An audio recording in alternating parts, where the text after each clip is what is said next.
Hello, it's Alex Mearns here with the Executive Health Podcast. And I'm delighted to introduce Peter Douglas today, who's a very good friend of mine who I've known for 25 years. Peter and I both worked in the asset management industry. Peter worked for a large asset management company back in the 90s in Singapore. And then he set up his own business, his own financial consulting firm.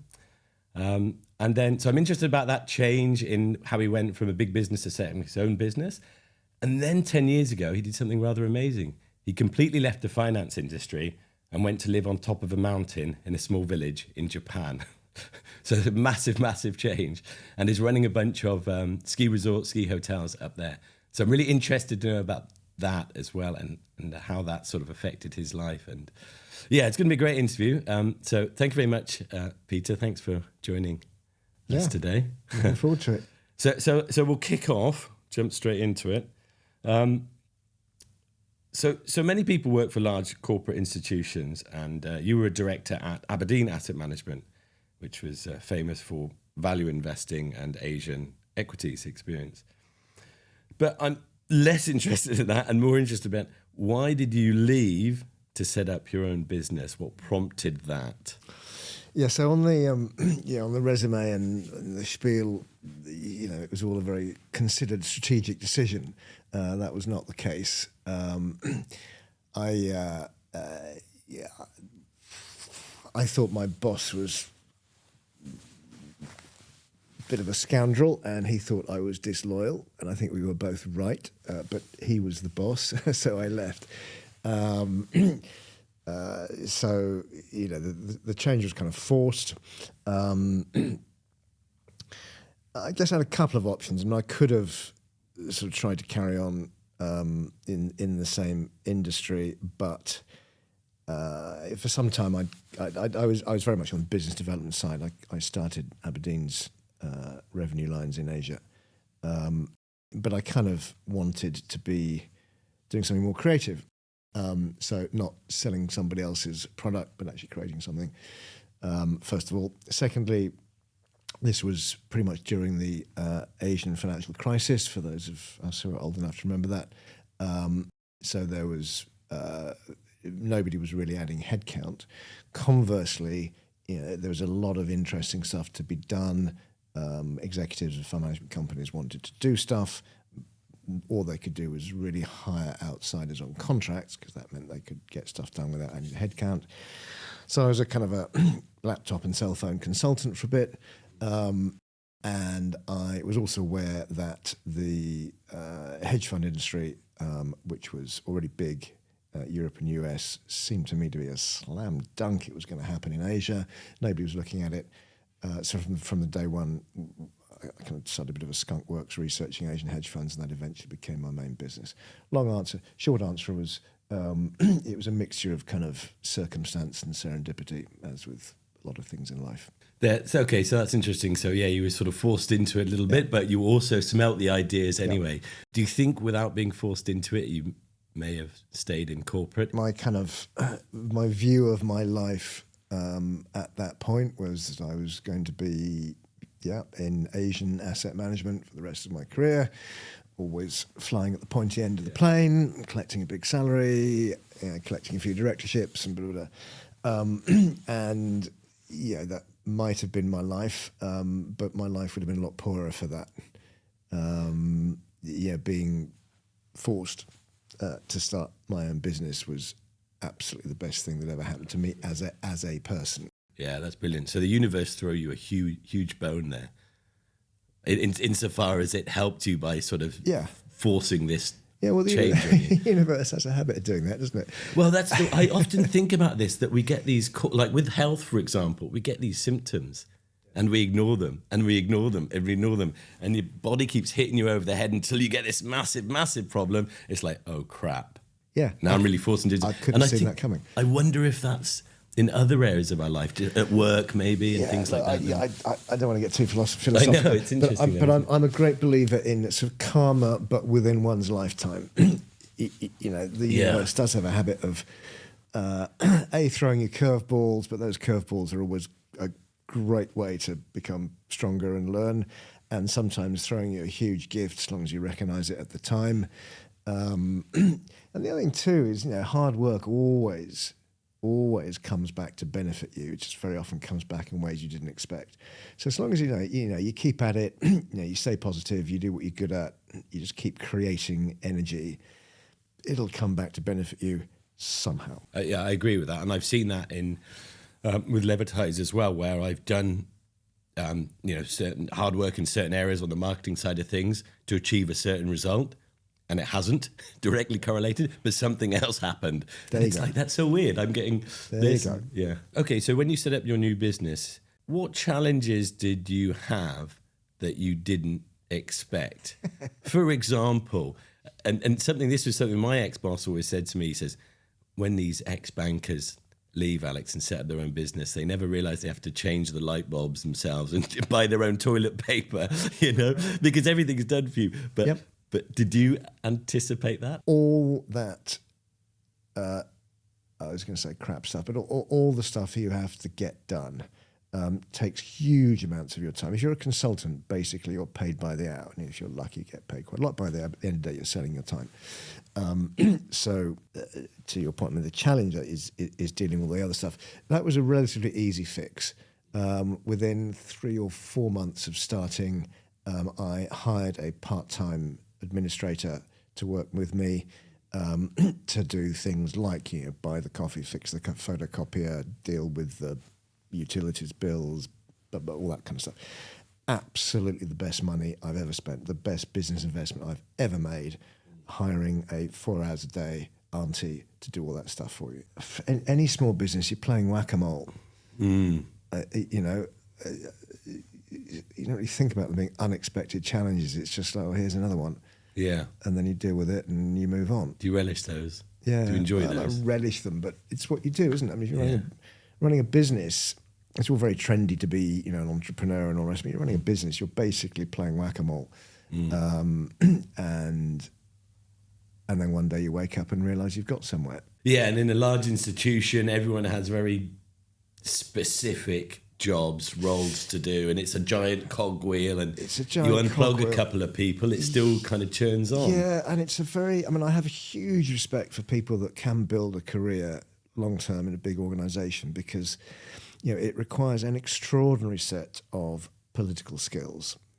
Yeah. And in some ways, in many ways, I find running my business was a lot easier because, you have endless challenges and, you've got much less resource and no brand and blah, blah, blah. But at the end of the day, you are in control of what you create, whereas being in a big corporation is a far riskier venture, because an awful lot of your success or failure, your career, your life path is determined by people who may never even have met you. Yeah, and my friend's he's 53 and he's just been canned from a big international investment bank after 19 years. No Ouch. PR.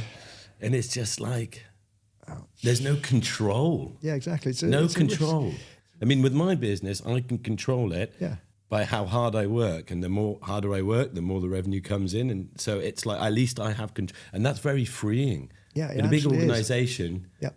Yeah, you're right. Your paycheck is based on someone else's. I mean, moving from being employed, where definitely success was whether somebody else was going to pay you more next year than this year, to an environment where everything you do, from what time you wake up in the morning to whether you have that extra cup of coffee, to whether you get on well with the supplier, everything, every little part of your life, it contributes to your success or failure. It's utterly empowering. I agree. And generally, the more unhappy you are, or the less in control you feel at a large corporate institution, means that the more you need to be at the pointy end of the plane and have more luxurious holidays in order to compensate for those 10 hours a day, which you don't really enjoy much. Yeah, exactly right. Yeah. Okay, so we agree on that. Yeah. So it's really a sort of materialism, idealism, kind of yin-yang. Yeah. And look, I mean, you learn a great deal in a big corporation. You learn how kind of systems work. Yeah. They're not all evil. But I think the other thing, which is much more of a philosophical point, I mean, ultimately, a corporation will corrupt you. And that sounds a bit dramatic, but it's kind of a fact of life. You, as an employee of a corporation, you need to be working for the benefit of that corporation. You need to abide by that corporation's values and rules and decisions. That's how it works. That's why you get paid. Absolutely nothing wrong with that. But there will be, the longer you do this, there will be points where any specific project or specific day of the week or strategy, whatever it is, what the corporation wants and needs from you is at odds with what you think is right or comfortable or correct. And you will need to compromise. That's fine. Life is all about compromise.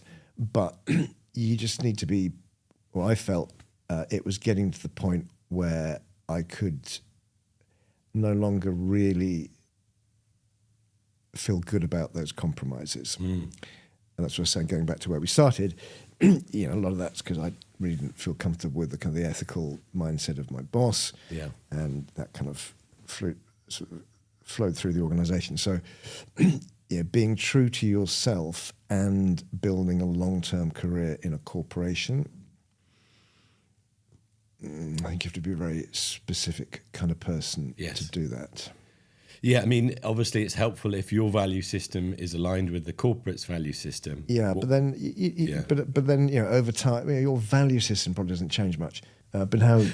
Some people, they don't realise it until they get older, and that's what we found with our clients. They haven't actually sat down and worked out what is it that's really important. Absolutely. To me. Look, I mean, it's to thine own self be true. I mean, the most the most important knowledge you can ever have is to know who you are. Yes.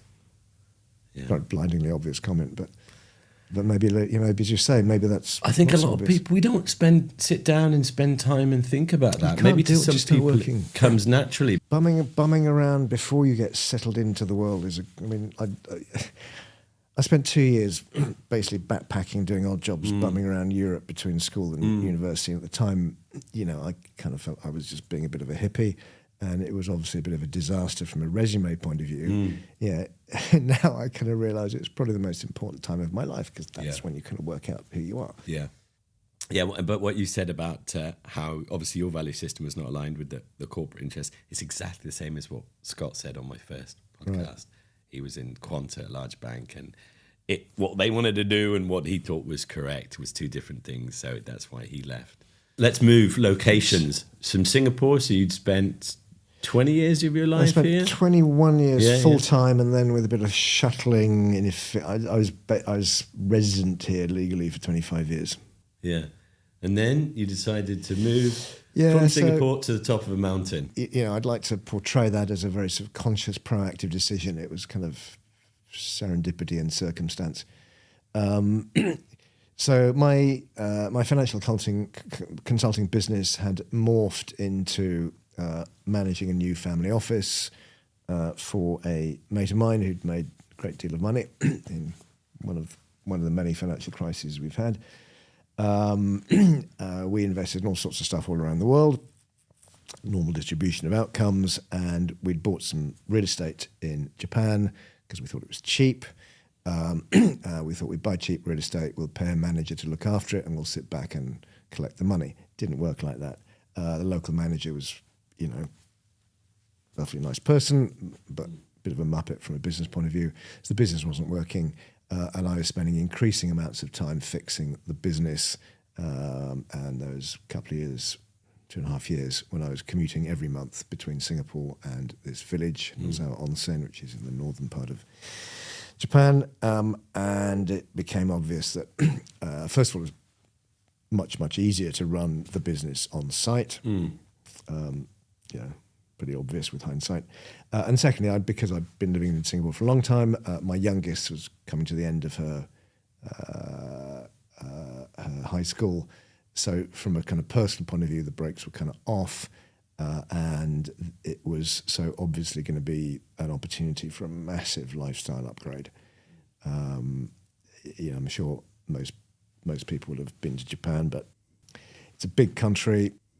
So you want to change your scenery, you don't have to get on a plane to go somewhere. long way north to south, so you've got every kind of topography. It's got thousands of years of history as opposed to whatever is 50-something years of history. Yeah, in Singapore. Yeah. It has food's great. You know, the food we have on our table every night, we pretty much know who grew it and when it was picked.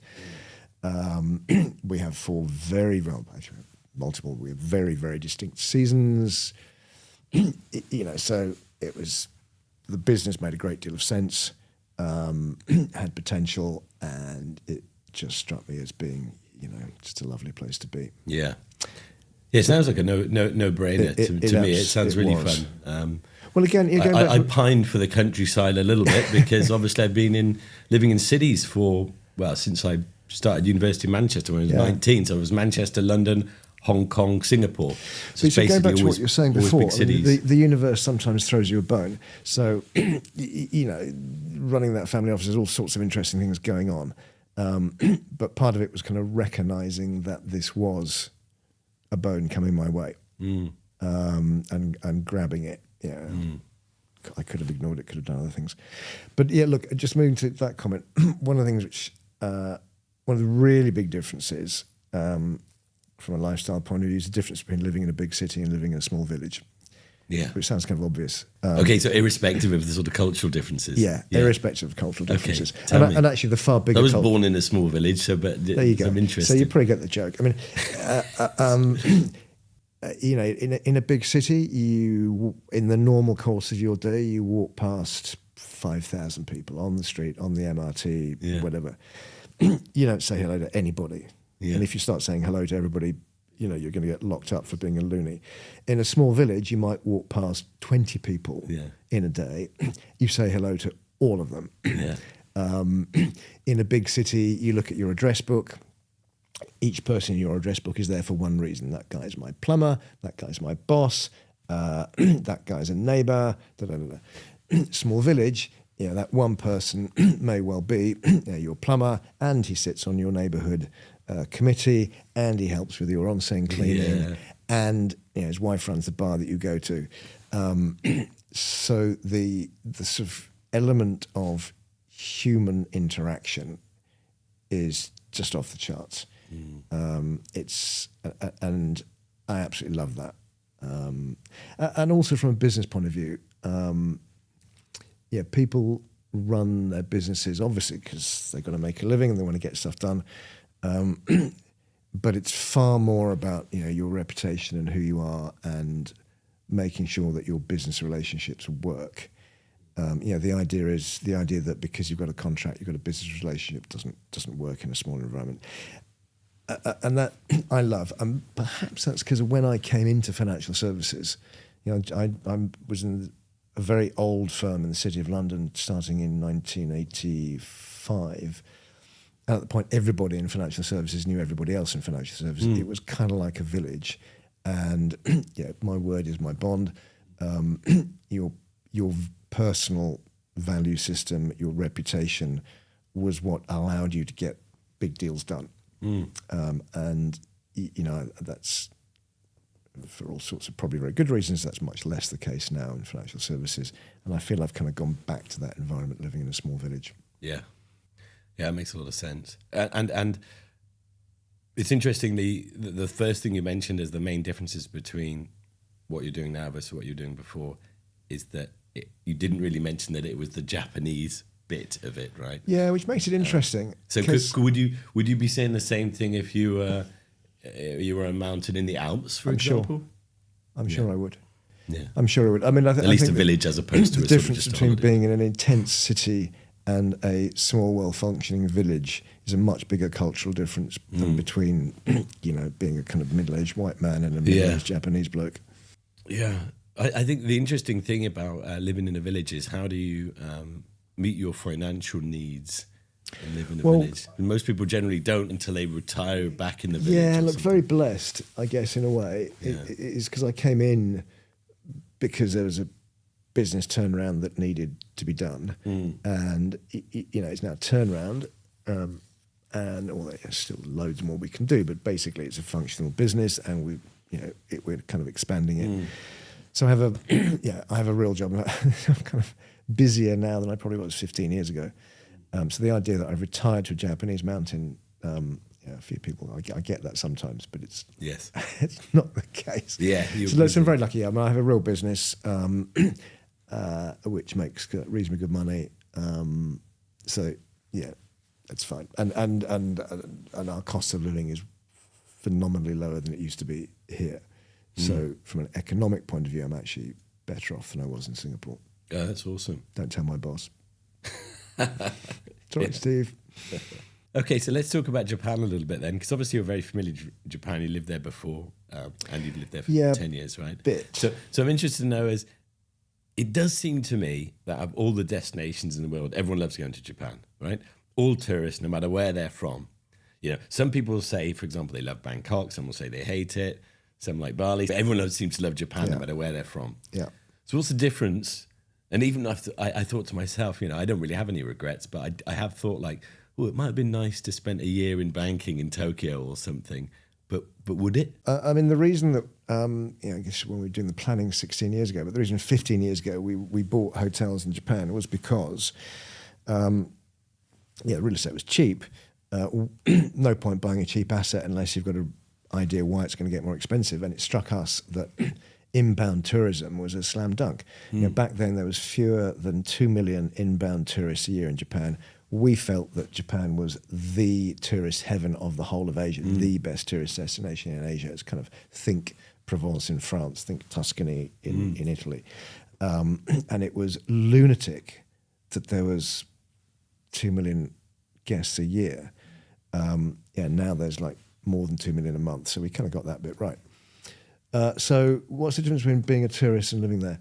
You settle down and you enjoy being able to do all the tourist things you liked doing, but doing them more frequently. And then you start to kind of realize that actually there's a lot more kind of under the surface that you didn't really see as a tourist. And you start doing things that locals kind of enjoy. Yeah. And then you get to the point where locals kind of stop seeing you as a strange face and start seeing you as part of the scenery. And then you kind of get to the stage where nobody cuts you any slack anymore because you're local. And by the way, the romance period is over. The romance period is over. And we're kind of, both my wife and I, we are now Japanese. We are Japanese citizens. Okay. My year-round staff are almost all Japanese. I run my company in Japanese. And that makes it a great deal more interesting because even if it's a fairly dull day at work, it's a dull day at work in a different language, in a different culture. Yeah. The learning curve stays vertical. And what do you notice has changed about you? So you've been 10 years in Japan, living in a village, versus sort of 20 years in a city. Yeah, how have you developed and grown? Look, fundamentally, I think... Versus, if you have a parallel universe to compare, how do you think you would have been if you stayed in Singapore? I would have been a lot more lazy and cynical if I'd stayed in Singapore. There's a lot of folks who've been in the financial services industry for 20 plus years. I end to end clocked about 30 in the fund management business. Very, very hard to keep the passion and excitement going, but the longer you do it, the easier it is just to click the coupon.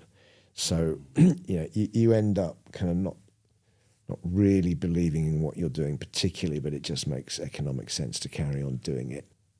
Probably, I would have learned a lot less about lots of things, and biologically your cells are going to kind of get old and wrinkly, but the way that you keep yourself, not feeling old is just to keep learning stuff. And my learning curve would have been much, much flatter if I'd stayed in Singapore. Yeah. Much flatter. Let's move on and look at the Japanese then, because they have interesting things. I mean, Dan Boetner did a Netflix documentary where he said Singapore was the new longevity blue zone, which is quite interesting because I look at the difference between. He looks at longevity. I'm looking at health span versus lifespan. Lifespan is living a long time. Health span is living a long time and being healthy. Right. So I remember he originally added the Okinawans into his book, which I read many years ago. And when I went to Okinawa with my family, we travelled around and had a look at the people there. And I just remember I was up in the north on the beach there. I forget the name of the beach, on the west side, and there was a lady who was like 98, bouncing around the cafe, serving coffee and things like that. And she looked really vital. Do you know what I mean? And she was very purposeful, and you could see the way she went about her job. She put full effort into it, and very interesting, right? So it got me thinking. So what are the Japanese doing? So the Japanese have a good life expectancy. Yeah. One of the best in the developed world. What are they doing? Well, look, I mean, I don't know if... Based on your observations. Yeah, I think it's cause and effect, but... and again, this is very much about rural Japan. So first of all, nobody retires.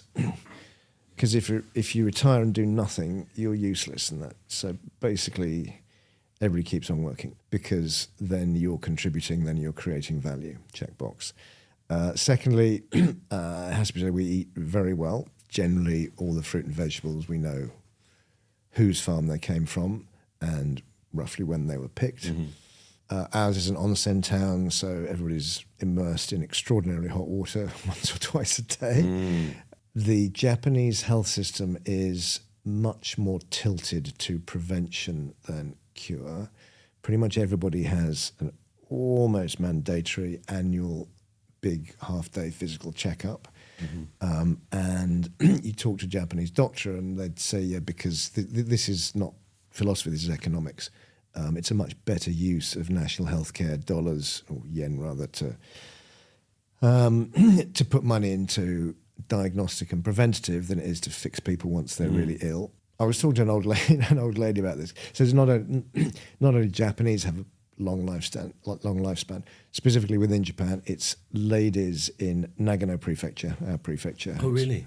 We run a little accommodation in the winter, so we only work really hard for 3 or 4 months of the year, and then we do some farming, and we have a hot bath, and and we spend lots of time drinking tea, trash talking our husband. That's got to be the secret. That's got to be the secret. Having a good outlet. Having a good outlet. Yeah, and but it really is social. Everybody in the village has community work responsibilities. You've got to go out and clean the onsen. You maybe got to clear the snow, cut the grass, whatever. And you don't get exempted for that until you're 75. So if some old bloke doesn't turn up for his work one day, somebody knocks on the door, finds out.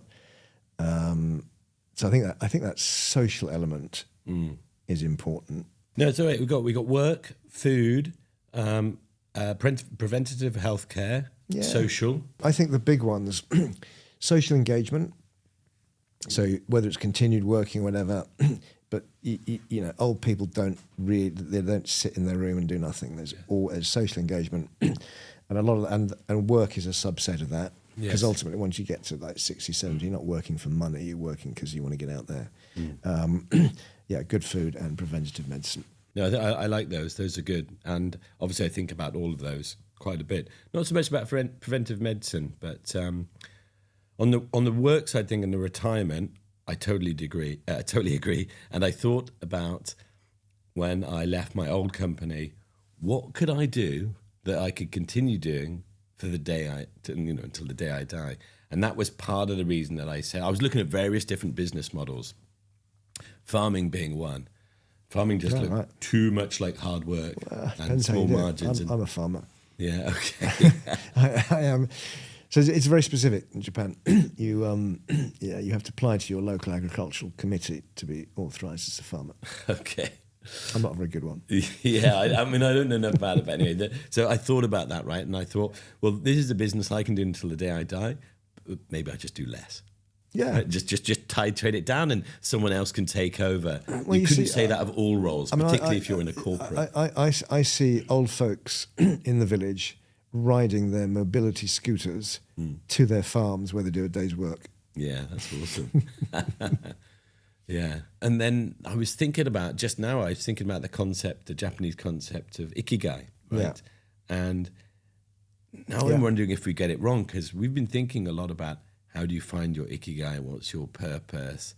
But maybe it's not that. Maybe they can find their Ikigai and their purpose in anything that they do because they're so mindful about doing things well.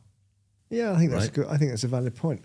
It's just the attitude is like, well, this is my job. I'm going to do a bloody good job at it. Yes, and also it's a very collectivist society, and there's a lot of comment about this, about how Japanese individualism versus collectivism, and part of it is, if society or my family or my environment has said, this is what I'm going to do, maybe that is my Ikigai.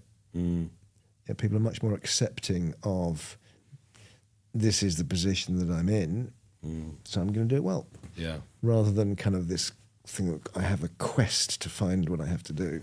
Yeah. Because sometimes that role is externally defined, and that's fine. Yeah, and probably the older you get, making a switch from if I'm in corporate to finding my Ikigai and diving into it gets a little bit harder, right? Yeah, I don't know. Does it? Maybe. Maybe you've spent most of your corporate life thinking about it. Mind you, yeah, I don't know, actually. That's a good point. I remember Quentin Crisp has this great line. Quentin Crisp, for those of you who don't know, is a kind of like 2 generations ago British kind of raconteur. He said, and he was talking about this, but at the end of the day, there's no point spending 30 years of your life as a pig farmer every day saying, I should have been a ballet dancer. You might as well just do it. Yeah, exactly. So as the boss of a Japanese company, my responsibility is to balance the needs of all my stakeholders. It's very clear. And my shareholder is a very important stakeholder, but it's not the only one. Almost as important are my staff. And you talk to almost any Japanese boss, and they will, whatever they say on the earnings call, they will tell you privately that where they feel a real responsibility is because they have 20, 200, 2,000, 20,000 people and their families, depending on the boss running the company properly. Yeah, it's very much about supporting all the stakeholders, not just making as much money as possible. Yeah, no, and that's really important. I think that's something we've lost sight of in the developed world. I mean, for me, the most important thing is your staff, not your clients. Yeah. Absolutely right. Yeah, absolutely you don't have any staff, you don't have any clients. You've got to take care of your staff and take care of your staff. They will take care of it. You have to remember, so not just Japan, but certainly in Japan, and I'm guessing Singapore too, it's very hard to find good staff. So we always say, look, I mean, luckily we're in a part of Japan where lots of people want to come and visit. So easy to find guests, very hard to find staff. Much more important for me to make my staff happy. Yes. Yep, I 100% agree. Sorry, guests. That's probably not the thinking in a large organisation. Maybe because it's so attractive for people to work in large organisations, they can easily get them in if people come. Yeah, easily get them in and easily get them out again. Yeah. So it's great. So how about we finish up? What's my last one? 3 health and wellness tips. 3 health and wellness. Well, for me, I mean, it's not really a tip. I've either run or done something to work up a sweat pretty much every morning of my life since I was a teenager. And that was initially because I was a complete gourmand. I used to eat and drink far too much, and the only way I could control that was to burn it off. And I kind of think that helps, and it gets to the point where if I don't go out for a couple of mornings in a row, I get very grumpy. So it's a completely ingrained habit. So making whatever it is you want to do, making it a habit is good. The older I get, the more. Basho, who is a very famous late medieval Japanese poet, who's a hermit poet, said the only two, when it all boils down, the only 2 real joys in life, watching the changing seasons and a good night's sleep. So the older you get, the more kind of managing your life so you get a really great night's sleep. Don't know what the third one will be, really. Don't stress, be happy. Yeah, I like it. So exercise, sleep, stress. Yeah, I don't do stress. Never have done, really. But yeah, I totally agree with you on the exercise side of things as well. If I don't do it in a while, I notice my mental health comes down a little bit. So it's highly correlated. I'm not sure that's the same for everyone, but it definitely is for me. But I just find having an hour in the morning, it's just me, thinking thinking about what I need to do during the day. If I'm angry about something, I can kind of work that off. Thinking about something, and I generally either run or I cross-country ski, which are both very kind of rhythmic exercises. Yeah. So it's almost like a kind of meditative activity. Yeah. So that helps with the stress management, doing the exercise, boosting the dopamine, reducing the stress, and being mindful about what you're doing out on the... Yeah, I'm not sure I do it quite as consciously as that, but it's probably what's going on. Yeah. I just like getting out in the morning with the occasional exception. Well, let's finish up. Tell me about this. Now, either you're doing your JK from Jamiroquai impression or there's something else going on. Tell me about the trendy hat. So the trendy hat is because my head is a little bit of a mess. I was out running 5 weeks ago, and I was attacked by a bear. I almost tripped over a mama bear and her cub. And, bears have pointy bits. So Mum came to kind of make her point. And then it was over very briefly. Then she went to look after her cub. But I have a few holes in me that I didn't have before. In your head? Yeah, she kind of bit off a chunk of my scalp, which is healing back nicely, but it's a slightly interesting hairstyle for the time being. And then I have a kind of perfect set of claw marks there. But mainly what's left is a good story to tell. Wow, that is pretty crazy. That must have been very traumatic. In the moment, it was totally in the moment. It was just like, okay, this is happening. Once the doctor had stitched me up and I got to kind of lie down in a calm place, I kind of fell to pieces a bit. But in the moment, it was in the moment. What an exciting story to finish off on. Because we never did discuss the cons of living on a mountain, getting mauled by a bear. That would be a con, wouldn't it? That's your only con, I think, that you mentioned. Well, I mean, it's... Now I'm thinking of my village in little village in Gloucestershire. It might be a safer option. Very few cons, very few cons. I mean, you can't just run out to the 7-Eleven and buy a pint of milk, plan your shopping a bit more, but that's about it, really. It's amazing, and we're very, very privileged. Well, I hope you heal quickly. Thank you. Thank you for coming on, injured warrior. No longer. Good. And it's been a pleasure. Thank you very much. Thanks for that. Enjoy.